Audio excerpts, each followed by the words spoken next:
Republican Congresswoman Liz Cheney has sort of had enough with some of her Republican colleagues. She's saying to them, hey, we've just got to denounce this white supremacy. We've got to denounce this great replacement theory stuff. We need to actually forcefully, not in a mealy-mouthed and equivocating way. We just need to denounce the stuff that has been coming from our side that is in the Buffalo Shooters manifesto. And this makes her slightly less crazy than other Republicans, but it doesn't make her a political ally. That's an important thing to remember. So let's talk this through.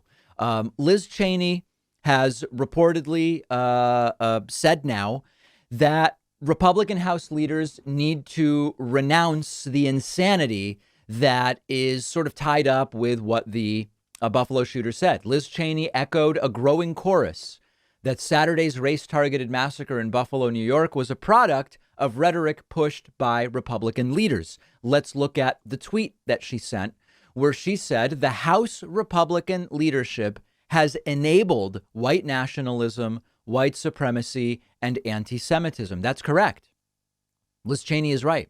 She went on to say, history has taught us that what begins with words ends in far worse. And of course, that's what we saw in Buffalo over the weekend. Going on to say Republican leaders must renounce and reject these views and those who hold them. It's not enough just to say that you're against violence and that you're against what the shooter did and that you're against targeting of black people the way the shooter did. You can't just kind of pick around the edges at the issue.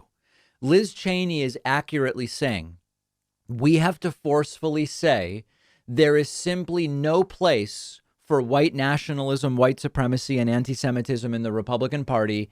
That's what undergirds the manifesto and the shooting that took place in Buffalo over the weekend. And Republican leaders, at least so far, have not been willing to say that.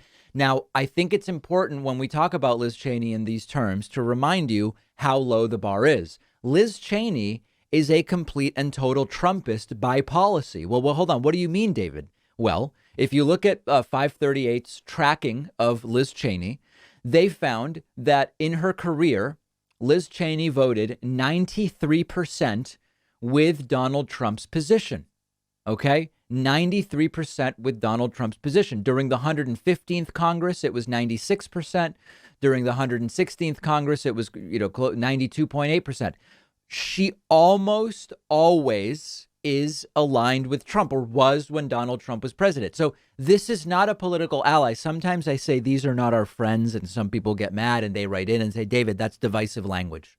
We can all be friends. Maybe. OK, maybe we can be friends. Maybe not. Just forget about that.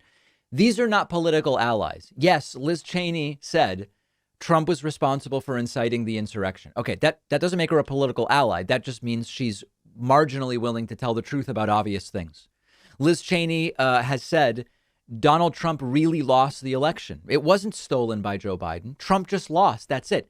It doesn't make her a political ally. 93% of the time, she still voted with Donald Trump during her career. And at the end of the day, that's really how we evaluate someone's political perspective. So she's absolutely right. She's correctly pointing out that the Republican leadership has been mealy-mouthed and unwilling to sort of in a full-throated way just denounce the way that this radical ideology has pervaded the Republican Party and right-wing media. She's completely correct. But she still voted the way Trump did, in line with Trump's positions, 93% of the time. So it's just a reminder. What do we do with that information? Okay, it's a reminder that as we think about who do we need in power to achieve change, it's not going to be slightly less wacky Republicans like Liz Cheney. That's not where the future of the left in the United States is. It's not going to be. We can't count on her. It's also not going to be center right Democrats like Joe Manchin. We just have to be realistic about that. That's the point I'm trying to make here. And Liz Cheney, good for her. Let's see if the Republican Party listens to her. They don't seem to care about what she has to say. And let's see if they actually come out in a full-throated way, denounce this ideology that is all over the Buffalo shooting.